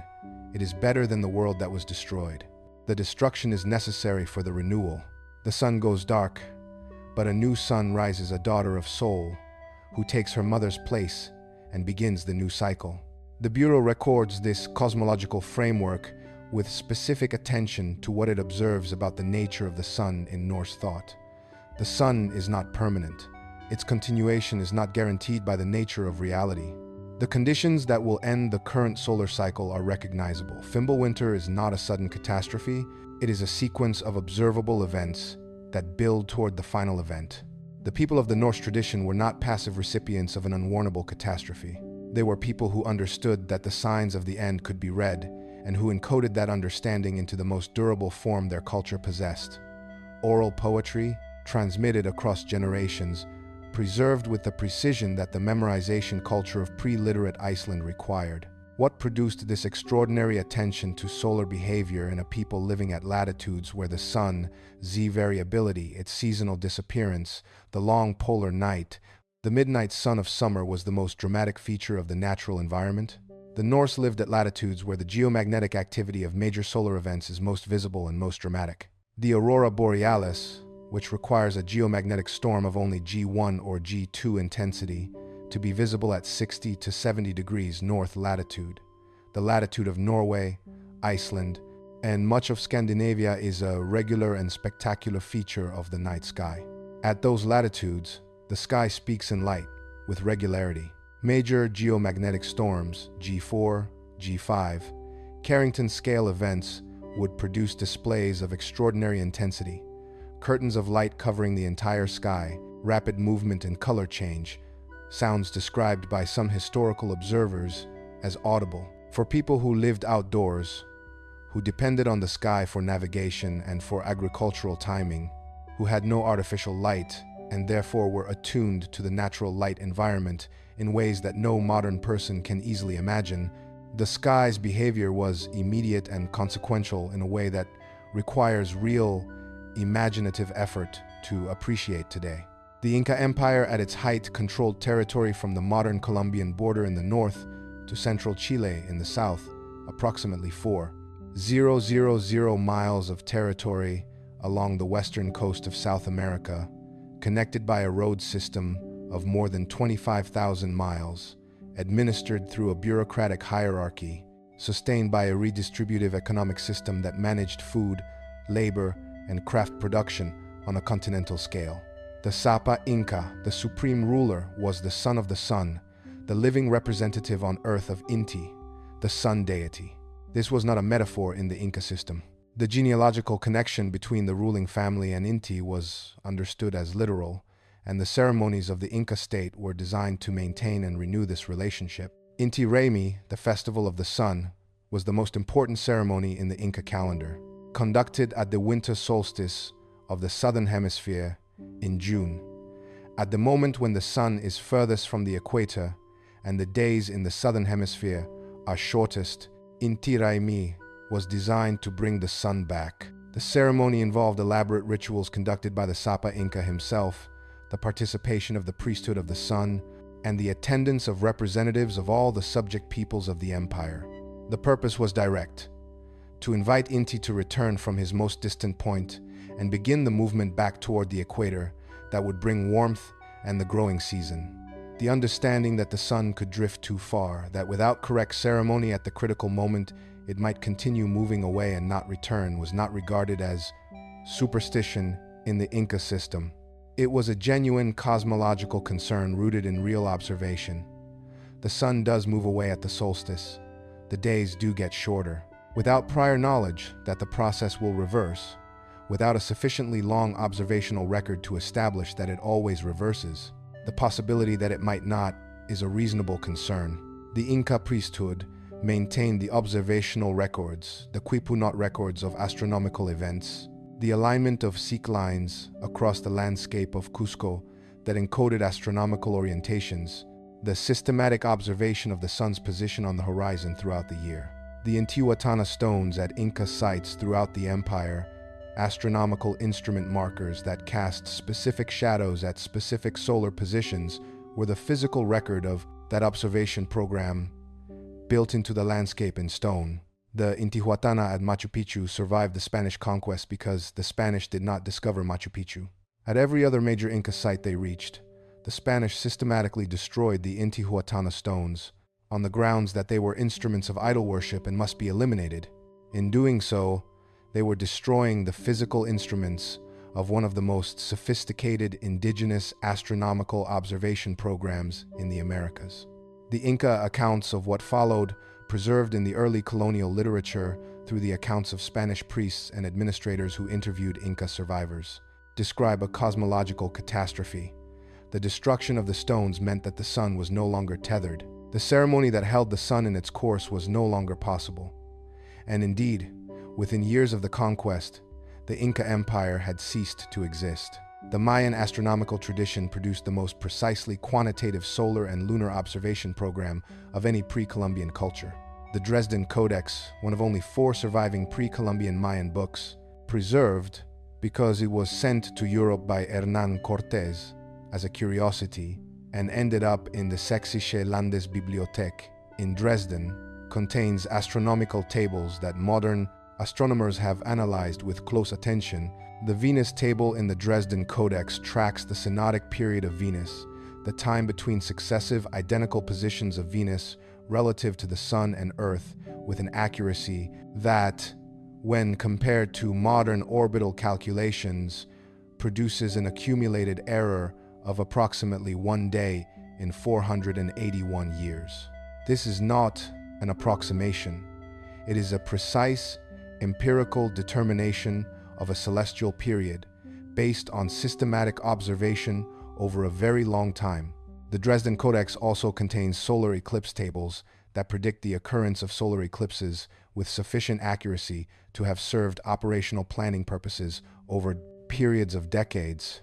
The eclipse tables are not predictions based on understanding of orbital mechanics. The Mayan astronomers had no heliocentric model, no Newtonian mechanics, no knowledge of the inverse square law of gravitation. They were predictions based on the identification of periods in the observational record and the extrapolation of those periods into the future. The fact that such predictions are possible at all, that the repetition period of eclipse conditions can be identified from the accumulated record, is itself a testament to the sustained quality of the observational program that produced the data. The Mayan sun deity Kinichahau, the sun-faced lord, was the most powerful of the daytime deities. In the Iche, Mayan creation narrative, the Popol Vuh, the creation of the current world, follows a long period of failed attempts, and the creation of the current sun, which is the sun that exists today, was achieved only after the sacrifice of a deity who was willing to throw himself into a fire. The sun required sacrifice for its creation, and, in the ongoing relationship between humanity and the sun, sacrifice and ceremony were required for its maintenance.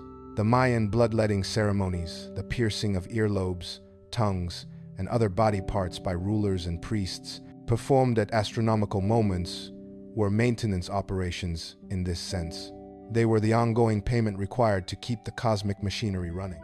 The connection between extreme solar events and Mayan ceremonial practice is a research question that cannot be answered with confidence from the existing data. What can be said is that the Mayan observation program was long-term, institutionally maintained, mathematically sophisticated, and specifically focused on the sun as the most important object in the astronomical system. The tradition that produced the Dresden Codex was watching. The Aboriginal Australian astronomical traditions deserve specific documentation in this report because they represent the oldest, continuously maintained observational traditions known to exist anywhere in the world. Indigenous Australian cultures have maintained continuous occupation of the continent for at least 50,000 years, and the astronomical knowledge embedded in their cultures reflects that duration in ways that are only beginning to be systematically documented by researchers working in collaboration with Indigenous knowledge holders. The work of Dwayne Hamaker and his collaborators, conducted in partnership with communities across Australia, has documented systematic astronomical knowledge embedded in oral traditions, songlines, ceremony, and material culture that extends to phenomena observable on timescales of centuries to millennia. This includes records of supernovae visible to the naked eye, accounts of meteor impacts, systematic records of the movements of the moon and planets, and most relevant to this report, records of unusual phenomena in the sky that may represent observations of major geomagnetic events. The aurora australis is visible from southern Australia from latitudes of approximately 35 to 45 degrees south during major geomagnetic storms.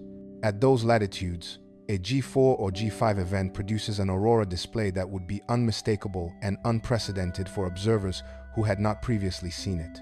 Several Aboriginal Australian traditions contain accounts of unusual red or white lights in the southern sky that do not correspond to ordinary astronomical phenomena accounts, that Hamaker and others have suggested may represent preserved observations of major geomagnetic storms.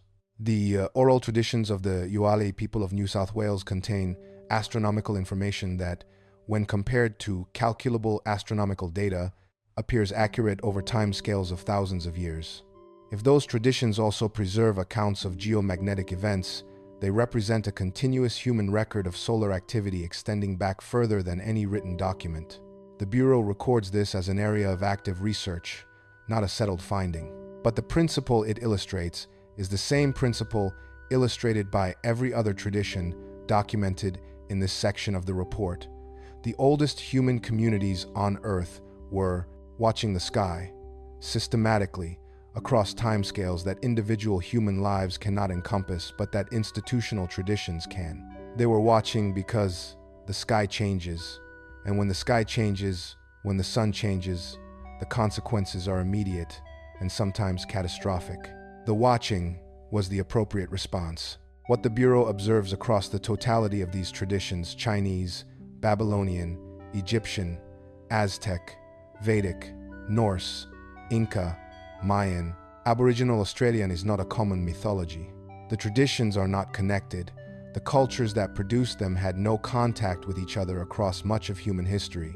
They arrived at different stories, different deities, different institutional forms for organizing the watching. They arrived at different specific conclusions about what the sun is and how it works, but they arrived at the same institutional conclusion independently across every inhabited part of the world. The sun changes. The changes can be observed. The observation must be sustained. The data must be preserved across generations. And the people who do the watching and the preserving must be organized, institutionalized, and authorized to act on what they observe. The Space Weather Prediction Center, the Solar Dynamics Observatory, the GOES satellite constellation, the Perseverance Rover, the Bureau records. The Bureau files this note in conclusion. As of the date of this filing, the 23rd of May 2026, NOAA has not issued a geomagnetic storm watch for the window of May 29th to 31st. The active regions documented by the Perseverance rover and confirmed by helioseismic mapping are completing their transit onto the Earth-facing solar disk. Their magnetic configuration at the level of detail required for operational threat assessment, the specific polarity arrangement, the nature of the neutral lines, the presence or absence of delta configurations, the degree of magnetic shear in the photospheric field will become determinable only as they clear the eastern limb and come within the imaging capabilities of the Solar Dynamics Observatory, helioseismic, and magnetic imager instrument. This is the current state of the early warning system. The rover on Mars can tell us that something is there. It can tell us that the something is large enough to cast detectable shadows through the Martian atmosphere.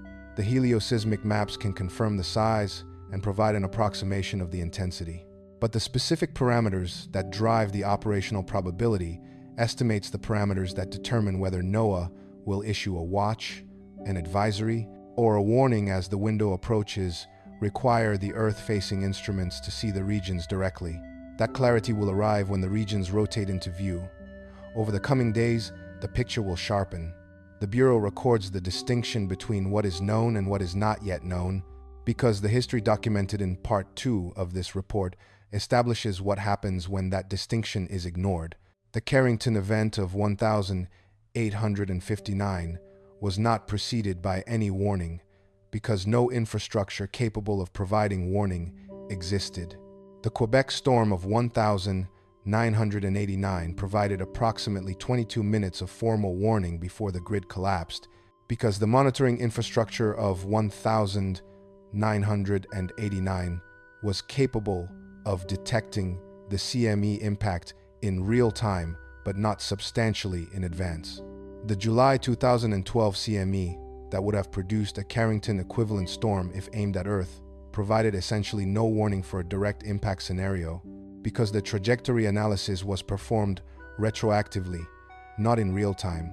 The monitoring system of 2026 is capable of providing days of advance notice for a far-side eruption, because the Rover on Mars and the helioseismic mapping system are providing far-side data that no previous system could provide. The advance notice is real. The advance notice is incomplete. The nature of the warning system at this moment in history is that we know something is coming. We do not yet know precisely what it is. The Bureau considers this to be the most honest description of the current situation available. There is a specific philosophical dimension to the development documented in this report that the Bureau wishes to record explicitly, because it has not been recorded explicitly elsewhere. For the entire span of recorded human history, for every astronomical observation ever made, from Gande in 364 BCE to the GOES 19 satellite, every piece of data about the Sun was gathered from within the influence zone of the Sun. Every observer, human or instrumental, was in the same relationship to the Sun. They were illuminated by it, warmed by it, gravitationally bound to it, embedded in the solar wind that streams outward from it in all directions. Earth, and everything on Earth, is inside the Sun's sphere of direct influence. Observing the Sun from Earth is observing it from within its own output, from within the zone where its light, heat, particle radiation, and magnetic field continuously act on the observer. The Perseverance rover is also within the Sun's sphere of direct influence. Mars is also illuminated and heated and bombarded by the solar wind. There is no position in the inner solar system that is outside the Sun's influence in any physically meaningful sense. The geometric advantage of the rover's position is not that it is outside the Sun's influence, it is that it is on the other side of the Sun from Earth at a different orbital position, able to see a hemisphere of the solar surface that Earth cannot see from its current position. But the change in perspective is real and consequential. For the first time in the history of solar observation, a functioning instrument is observing the Sun from a position that is not Earth. The instrument was placed there for reasons that had nothing to do with solar observation. It was placed there to look for life on Mars, and its solar observation capability is a byproduct of its design and its geometry. But the observation is happening. The data exists, and the data provided a warning that no Earth-based system could have provided, because the regions being warned about are on the side of the Sun that Earth cannot see. The ancient traditions documented in Part 3 of this report responded to the limits of their observational capability by building institutions. They built temples aligned to the Sun because individual human observation was too short-lived and too imprecise to track the solar cycle reliably across generations. Institutional buildings, maintained by institutional memory, could preserve the alignment across centuries. They built calendars and computed periods because the patterns in solar behavior are only visible on timescales longer than a human lifetime. Systematic recording and transmission of data across generations extended the effective observational baseline to spans that individual humans cannot achieve. They assigned authority to the watchers because the information produced by the watching was too important to be ignored. The astronomer priests of Babylon and Egypt and China and the Aztec Empire carried institutional power derived from their observational role. These are the same problems that the modern space weather monitoring system addresses with different tools. The GOES satellites provide continuous monitoring because the human lifespan is too short to maintain continuous visual attention on the sun. The accumulated database of sunspot observations, extending back through the Chinese imperial records to 364 BCE, provides the long baseline needed to characterize the solar cycle. The National Oceanic and Atmospheric Administration carries the institutional authority to issue watches, advisories, and warnings that carry operational weight for aviation, for power utilities, for satellite operators, and for emergency management agencies. The problems are the same. The solutions are different. The institutional logic is identical. What changed on the 21st of May, 2026 is the geometry. The geometry changed because a vehicle was placed on another planet for a reason unrelated to solar observation. The geometry produced a new vantage point. The new vantage point produced data that the Earth-based system could not produce. The data constitutes a warning. The Bureau records the following sequence of events. Gande observes a sunspot in 364 BCE and records it. The Chinese Imperial Astronomical Observatory maintains continuous solar observation for 2,000 years. Richard Carrington observes a solar flare in 1859 without knowing what it is. NOAA establishes the Space Weather Prediction Center and develops operational storm forecasting. The ESA and NASA launch Solar Orbiter to provide far-side and high-latitude coverage. NASA lands Perseverance on Mars to search for signs of ancient life. Perseverance photographs the sun daily to measure atmospheric dust. In May 2026, with Mars positioned at the right orbital angle, Perseverance sees active sunspot regions on the far side of the sun that Earth cannot see. The data is transmitted to Earth. The warning is filed. The sequence is unbroken. It begins in 364 BCE with Gande pointing an instrument at the sun and recording what he saw. It continues through every institutional and individual act of solar observation in the 2.5 millennia, between then and now. And it currently includes a rover navigating a crater on another planet.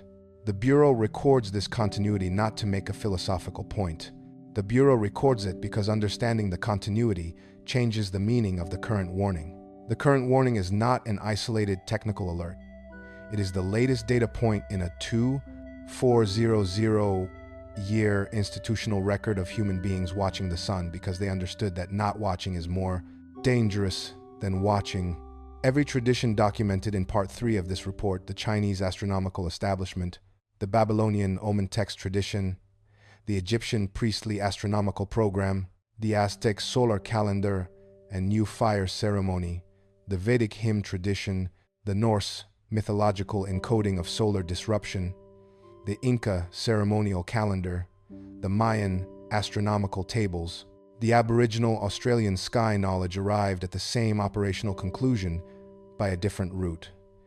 You watch the sun, you record what you see, you preserve the records, and you act on the warning when the warning comes. The warning has come. It came from Mars. The window opens in 6 days.